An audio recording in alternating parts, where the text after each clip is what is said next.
The Netgear Nighthawk x10 router is an 802.11ad router with a lot of power. In the short while that I've had it, I've been very impressed with the connectivity, along with the fact it actually has bumped up my bandwidth a little bit on my modem. Let's geek out over all the pros and cons. The Nighthawk x10 has a Wi-Fi speed of 7.2 gigabits per second at the 802.11ac and AD levels. You can connect up to 20 devices along with 6 Ethernet ports connected up to 1 gigabit Ethernet and one 10 gigabit LAN port.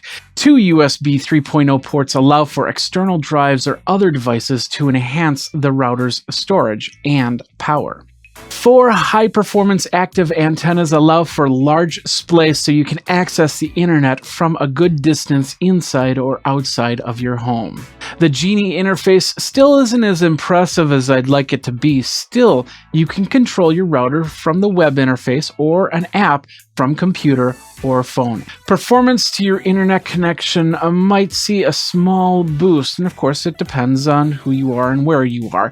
I go through Spectrum Internet. Now that's promoted 60 down and 5 up.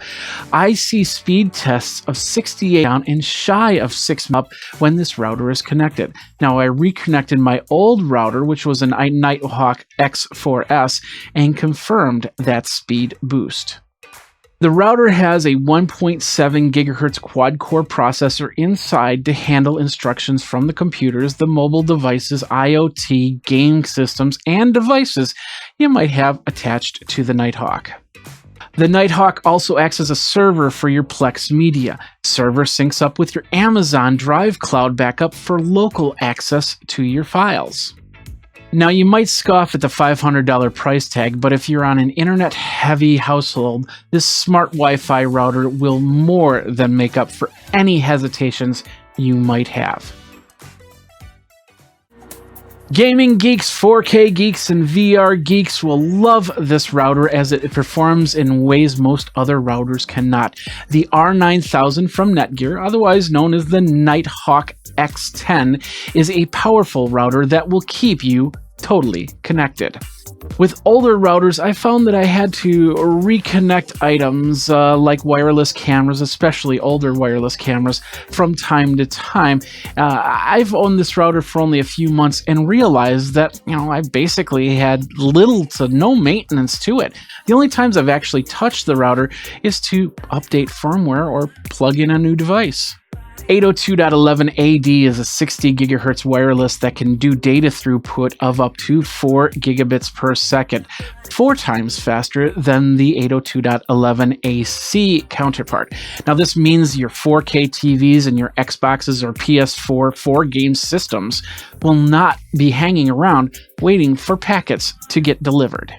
Keep in mind, AD actually has a smaller range, so you want to have those devices closer to your router.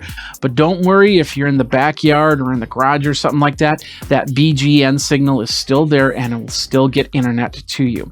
That's why it's so important to also set up that 2.4 gigahertz network.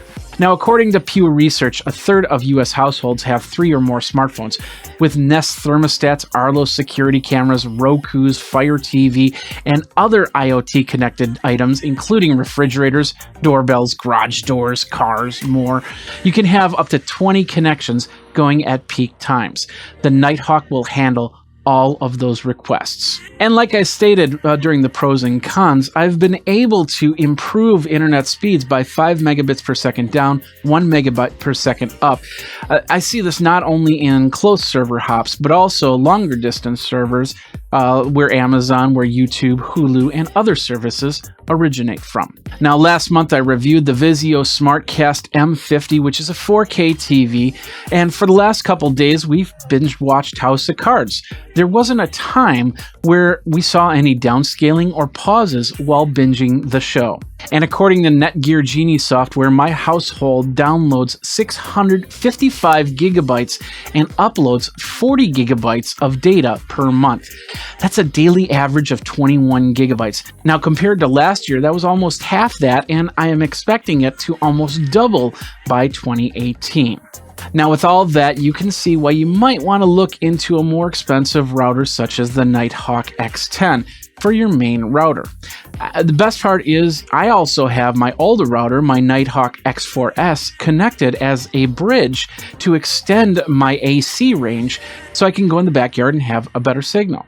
Now, keep in mind, you can do that with most routers. They either have the firmware setting inside the settings there, or you might have to get third-party firmware, such as a program like dd-wrt, to give you that option to turn it into a bridge mode so you can use it to connect to this router. It won't be as fast, it won't be as powerful, but if you put it in the kids' room and they're all using older smartphones, it won't matter anyway.